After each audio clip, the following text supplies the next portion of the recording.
So many people always laughing at my idea, laughing at my dream, but I didn't care. It was a tiny house, but it was a big dream. 6 years ago, I built my first tiny house in Los Angeles, California. It was an ADU, an accessory dwelling unit in my backyard. And I really didn't know what I was doing at the time, but what I did know is that it was a magical little home and a lot of people were saying nice things to me. My neighbors would come and tour it and I got a lot of great feedback. And so I decided to do it again. Now, the question was, where was I gonna build this tiny house? Around this time, there was this small little market outside of LA that I had heard about. It was called Joshua Tree. And what attracted me to this market was I had looked on Airbnb and I saw that people were renting teepees in Joshua Tree on Airbnb and they were making like $50,000 a year for this teepee that was like $8,000 total max. And so I was like, okay, well, obviously people are willing to pay for unique experiences on Airbnb out there, but I was a little bit more, kind of on the real estate side of things. And I decided, hey, I want to build something a little bit more sustainable. I want to build a real piece of real estate. So I started looking on Zillow and I found this land. It was $12,500 and that's about how much money I had to my name. And I was like, you know what? I'm gonna buy this land. $12,500 later, didn't even negotiate, made a full offer, and I'm pretty sure I bought it sight unseen. I already had the plans for the tiny house for my LA property. I had to reformat them a bit to be a single family residence, so I hired a draftsman to punch them up. And I remember I showed them to my contractor and he opened up my plans. And he just started laughing. And that is kind of the story of the battle that I would endure trying to build this tiny house. So many people always laughing at my idea, laughing at my dream, but I didn't care. It was a tiny house, but it was a big dream. I decided to go for it. I didn't end up hiring that specific contractor. I got one more bid and I ended up hiring the next contractor, who also laughed at me, by the way, but he laughed at me less, so I guess I hired him for that reason. And during that entire build process, people would drive by the house, stick their phones out, take photos of it, take video, and they would just kind of laugh. We called them looky-loos.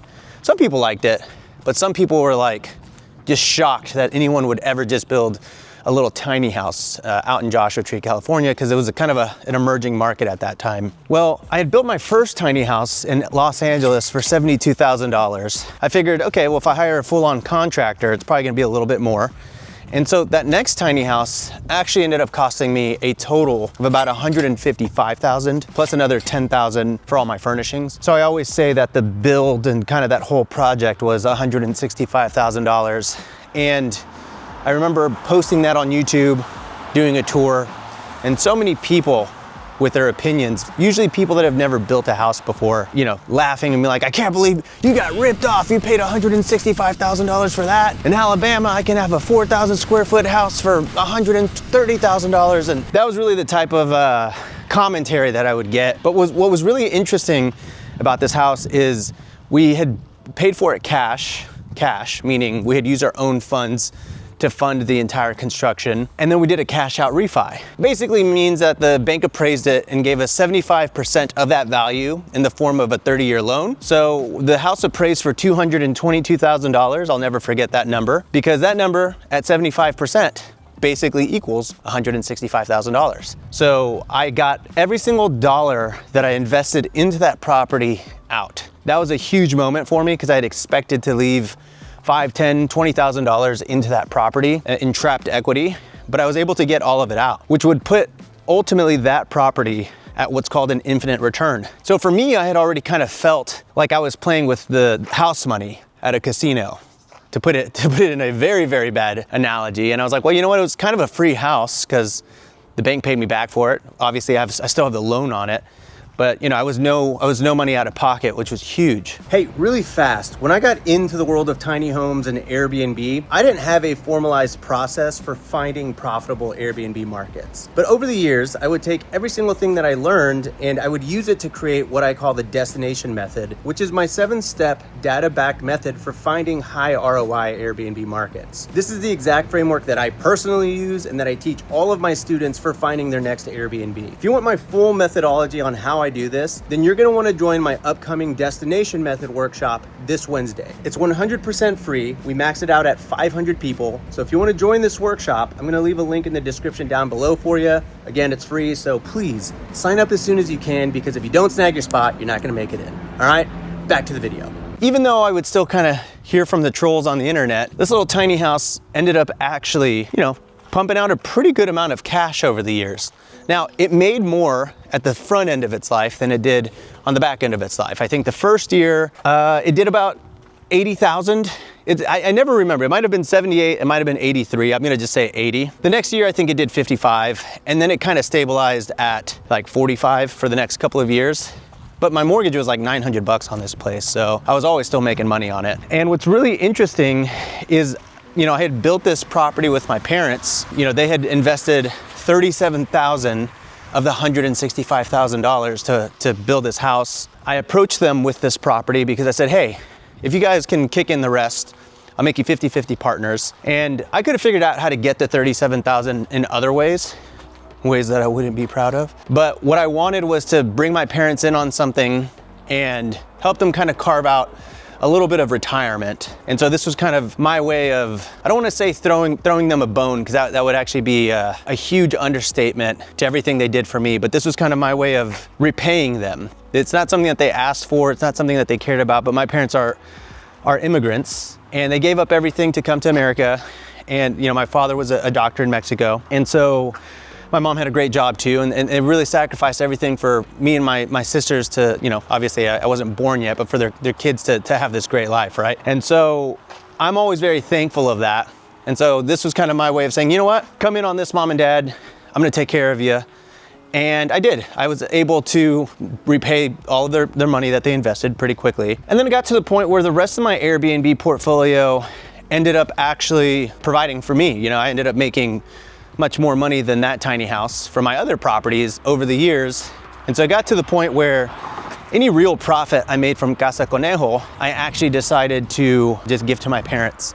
And that is something I'm very thankful for. It's one of those crazy ideas that actually worked. So that leads me to today, where I'm at today. I decided to sell that property, and it was a very, I would say emotional decision. I didn't cry, so I guess it wasn't that emotional, but a sentimental decision, because I kind of felt like I was letting go of this structure, and I kind of wanted to provide everybody with the update of how much I actually ended up selling it for.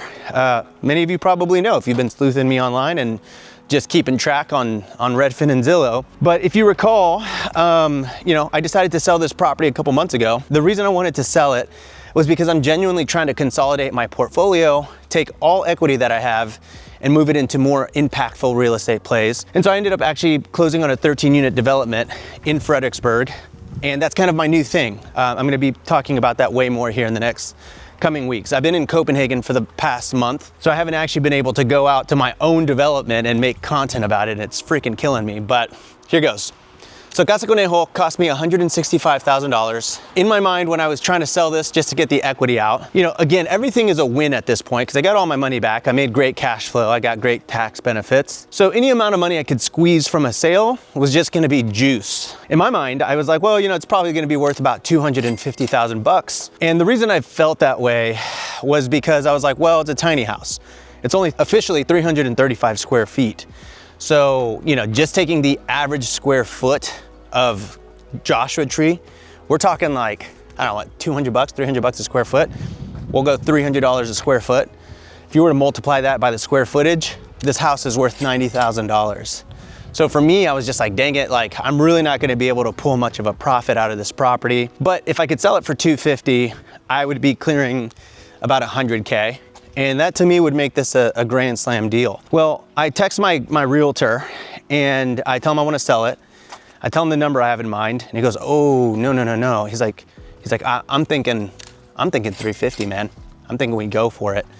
And I was like, you crazy, dude?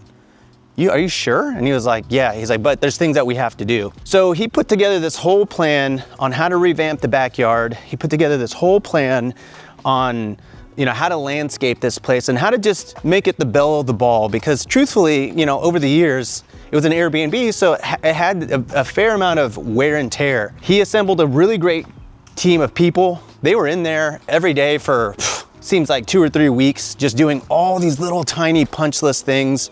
And they really did make my property back to like day one beautiful. I think we ultimately ended up listing it for $339. And we had a lot of, you know, it was a popular home instantly on Redfin. We had a lot of people come and tour it. And turns out we didn't really get any real offers. We got a lot of lowball offers, and we had a lot of people that were, you know, telling them off and saying like, oh, you'll never get an offer this good, you better accept it, and this and that.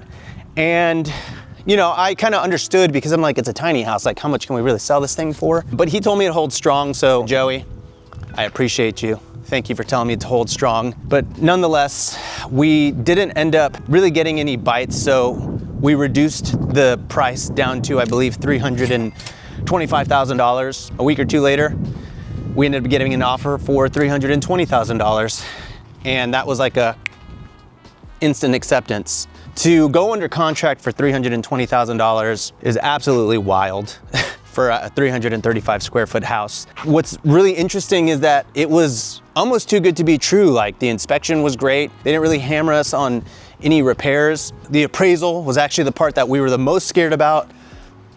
It appraised, and lo and behold, I've officially closed for $320,000. And the craziest part is that the price per square footage on Casa Conejo is the highest price per square foot in the last 6 years, coming in at $995. When I heard that stat, I could not freaking believe it. I got this text from my realtor, and he said, highest price per square foot in the last 6 years by a long shot. So in the end, the final closing check that I got was $157,000. I 1031 that into my development, and I'm now just reflecting on how proud I am to have believed in myself and to take this leap of faith. And so if you're watching this and you have a crazy idea and people are laughing at you or belittling your idea, that's okay. They don't have to see what you see. What's important is that you see it. So if you have a crazy tiny home or unique stay idea, you owe it to yourself to go for it. Future you will thank you. And for all the haters along the way that poo-pooed my tiny house idea, and all the TikTok haters that gave me shit over the years, and for everyone that was rude to my realtor and said, this is the best offer you're gonna get, you better accept it. Well, I guess there's just one thing to say.